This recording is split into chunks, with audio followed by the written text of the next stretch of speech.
का काम इस बजट में किया है। ये कुछ प्रमुख बातें थी जो मैंने आपको बताई। इसके बाद मैं आशीष जी से अनुरोध करूंगा कि आप।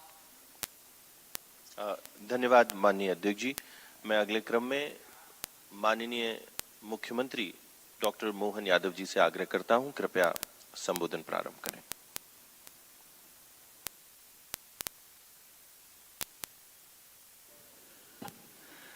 आज की इस पत्रकार वार्ता में माननीय प्रदेश अध्यक्ष जी, माननीय प्रभारी डॉक्टर महेंद्र सिंह जी, माननीय उप मुख्यमंत्री एवं वित्त मंत्री श्रीमान जगदीश देवड़ा जी, हमारे महामंत्री राहुल कोठारी जी, मीडिया प्रभारी आशीष जी, और इस अवसर पर आप सबका स्वागत है, अभिनंदन है। माननीय अध्यक्ष जी ने बहुत अच्छे से बिंदुवार इतनी बढ़िया जानकारी ली कि कागज इनका मेरे को भी चाहिएगा थोड़ा देर। इतना बढ़िया तैयारी कर ली कि मैं अपना काम हल्का कर दिया। मैं आज के इस अवसर पर यशस्वी प्रधानमंत्री श्रीमान नरेंद्र मोदी जी के मार्गदर्शन में केंद्रीय वित्त मंत्री श्रीमती निर्मला सीतारमण द्वारा केंद्रीय बजट 2026-27 विकसित भारत के संकल्पों की सिद्धि की ओर सच में ये एक बड़ा महत्वपूर्ण कदम है, जिस बजट के माध्यम से वो सारी चीज़ों को हमारे सामने एक फोकस्ड रूप में रखा है, जिसके आधार पर आज वैश्विक स्तर पर भारत की छवि और बने। हमारी सभी इकोनॉमी की जो संभावना वाले मार्ग है उनको मार्ग प्रशस्त करते हुए दूरदेशी के हिसाब से लंबे समय के लिए अमृत काल तक भारत की सशक्त भूमिका वैश्विक परिदृश्य में क्या बने, उसका बहुत अच्छा रोडमैप बना है। मैं केंद्रीय बजट के कल्याणकारी, सर्वस्पर्शी, समावेशी बजट के देश के गरीब, युवा, अन्नदाता और नारी सशक्तिकरण को लेकर के स्टार्टअप, इनोवेशन, आर्टिफिशियल इंटेलिजेंस जैसे विभिन्न क्षेत्रों को समाहित करते अंत्योदय की भावना और नवोन्मेष की नवदृष्टि से परिपूर्ण इस बजट पे मैं स्वागत करता हूं। और खास करके एआई, इनोवेशन, स्टार्टअप को जिस ढंग से प्रमोट करने की सरकार ने योजना बनाई, वाकई वो अद्भुत है। मध्य प्रदेश में बीते 11 वर्षों में माननीय प्रधानमंत्री जी के भारत सरकार के माध्यम से बीते 11 वर्षों में माननीय मोदी जी ने ये जो 12वां बजट प्रस्तुत करवाया, जिसमें नवा बजट निर्मला सीतारमण जी ने जो प्रस्तुत किया है, ये एक तरह से एक के बाद एक चरणबद्ध रूप से देश के विविधता वाले माहौल में हर वर्ग के लिए, हर प्रांत के लिए संभावनाओं के साथ हमारे संसाधनों के बलबूते पर लंबी छलांग लगाने के लिए उनको इसमें उनकी आकांक्षाओं को, आशाओं को उड़ान देने का काम किया। मैं बधाई देना चाहूँगा। अब आप देखो, इसमें ईज ऑफ डूइंग बिजनेस, इसमें विकास आधारित पथ पे जो युवा शक्ति को प्रेरित किया है, जिसके आधार पर हम तेज एवं सतत आर्थिक वृद्धि भी हासिल करेंगे, जन आकांक्षाओं की पूर्ति करते हुए क्षमता निर्माण और सभी परिवारों और क्षेत्रों के लिए, सभी सेक्टर के लिए समान रूप से आगे बढ़ने का मौका इसमें मिल रहा है। मैं जब आपसे बात कर रहा हूँ तो खास करके यहाँ पर विकास आधारित आर्थिक दृष्टिकोण को लेकर चलने के लिए, जिसमें निवेश आकर्षक हो, अनुकूल उद्योग के लायक हो, रोजगार उन्मुख हो और सतत विकास का संकल्प भी हो। अब अकेले इंडस्ट्रियल बेल्ट की बात अपन करते हैं तो इंडस्ट्रियल बेल्ट में खास करके उद्योग समर्थन में उभरते सेक्टरों के लिए मध्य प्रदेश भी कदम से कदम मिला करके उस एमएसएमई, हेवी इंडस्ट्री और हमारी तमाम प्रकार की लघु इकाइयाँ विविधता वाली, उन सबको समेकित रूप से जोड़ने के लिए काफ़ी संभावना जोड़ी है। जिसमें सबसे बेस हमारे विकास वाली व्यवस्था में सरलता से बिजनेस की अनुकूलता बनाने के लिए जो आग्रह किया है, उसी के आधार पर बजट में उद्योग, एमएसएमई, उभरते हुए संरचनात्मक सुधारों, वित्तीय सहायता, नीतिगत समर्थन का स्पष्ट प्रावधान है, जो प्रदेश के अंदर औद्योगिक निवेश और उत्पादन क्षमता और निर्यात विनिर्माण रोजगार सृजन को इससे गति मिलेगी। बायोफार्मा के सेक्टर में भी बायोफार्मा, बायोटेक्नोलॉजी, फार्मास्यूटिकल अनुसंधान, हेल्थ इंडस्ट्री, स्टार्टअप को बढ़ावा देने के लिए खास करके हमारे यहाँ तो नॉलेज इकोनॉमी के दृष्टि से हम बात करें तो ज्ञान आधारित अर्थव्यवस्था को लेकर के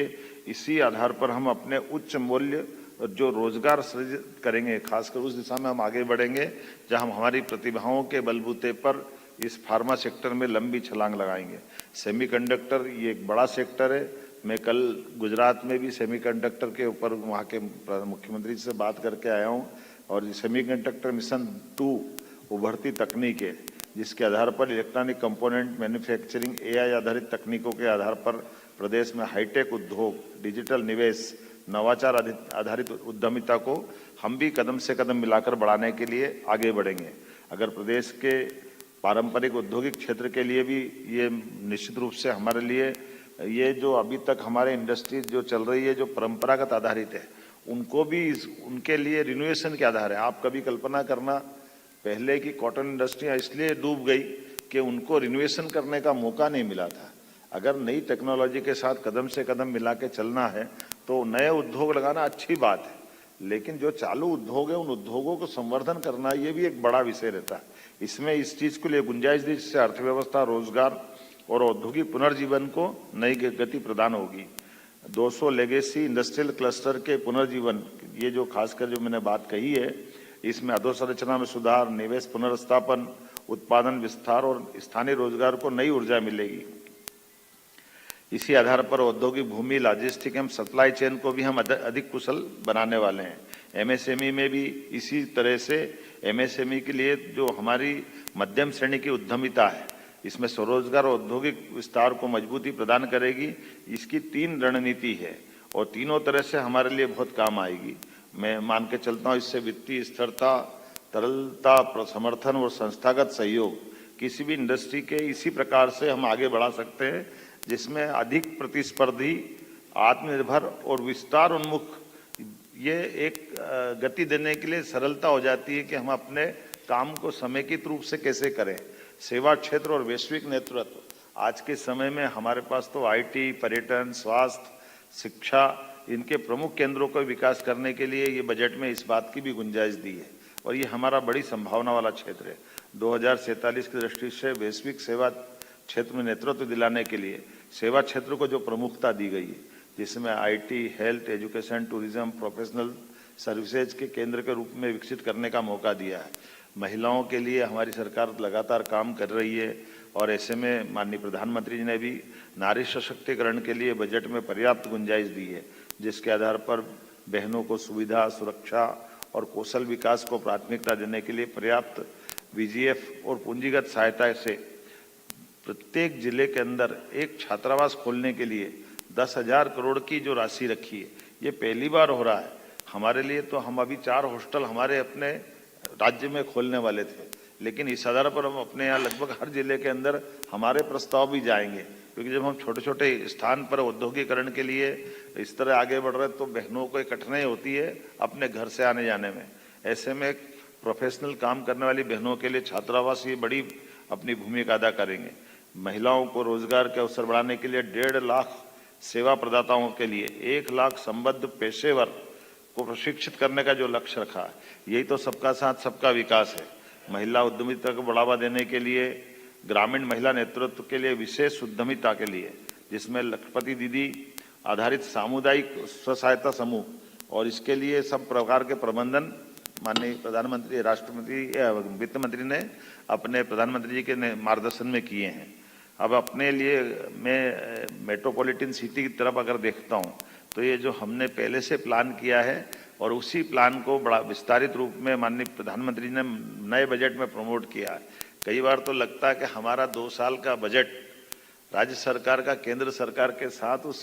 एक आवरण के अंदर की आत्मा से तालमेल कराते हुए चल रहा है। हर क्षेत्र में जहाँ जहाँ हमने काम करना प्रारंभ किया है हर जगह प्रमोट करने के लिए दिखती है। ऐसे में यह नीति प्रदेश की शहरी विकास के लिए भी लाभकारी होगी क्योंकि हमारे अपने जब 2 मेट्रोपॉलिटन सिटी में हम लगभग 6 जिले लेकर आ रहे हैं तो Tier 2 और Tier 3 इन सिटी के लिए भी जो पर्याप्त धनराशि दी गई है इसी से विकास होगा और इसी से हम आगे बढ़ेंगे। ऐसे में शहरी क्षेत्रों में नियोजित आर्थिक विकास के लिए औद्योगिक व्यावसायिक क्लस्टरिंग, आधुनिक अधोसंरचना का निर्माण होगा और मध्य प्रदेश में प्रमुख शहर संगठित और आर्थिक रूप से समृद्ध होंगे।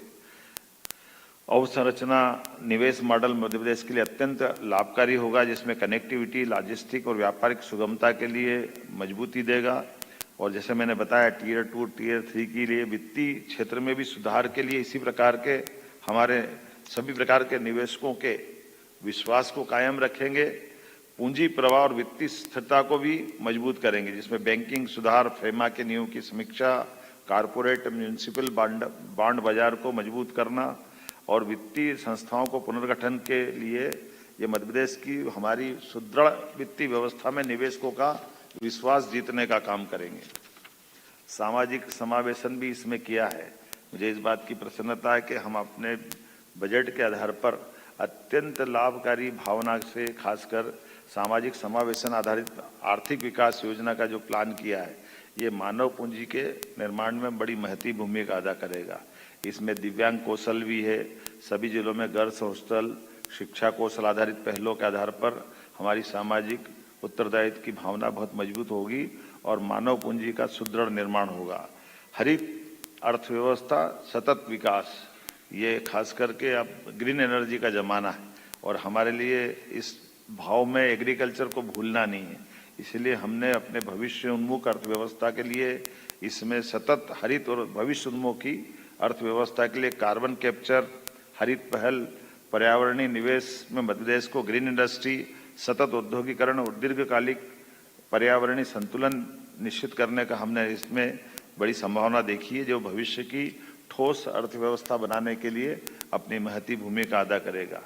और वास्तव में ये केंद्रीय बजट केवल दस्तावेजीकरण नहीं है, इसमें वो सब जोड़ा है जिसके आधार पर भविष्य की संभावनाओं को लेकर चलने की बातें हैं। अब अगर अपने यहाँ कैंसर की दवाइयाँ सस्ती हो रही है और कैंसर की चुनौती सबके सामने है, ऐसे में हम मेडिकल कॉलेज भी जब ज़्यादा खोलते जा रहे हैं, मेडिकल कॉलेज, हेल्थ सेक्टर में हम पर्याप्त ध्यान दे रहे हैं, तो ये हमारे लिए भविष्य की चुनौतियों से निपटने में भी बड़ी भूमिका अदा करेगा। राजकोषीय घाटे की दृष्टि से जो भारत सरकार ने प्रयास किया है, ये वाकई में जब जीडीपी बढ़ाते हैं तो इससे हमारे लिए अपने जो दूसरे खर्चे हैं, बाकी चीज़ें कंट्रोल करने के लिए, और एक सरल भाषा में अगर कहूँ तो हमारे द्वारा माननीय प्रधानमंत्री ने जो नया कॉन्सेप्ट दिया है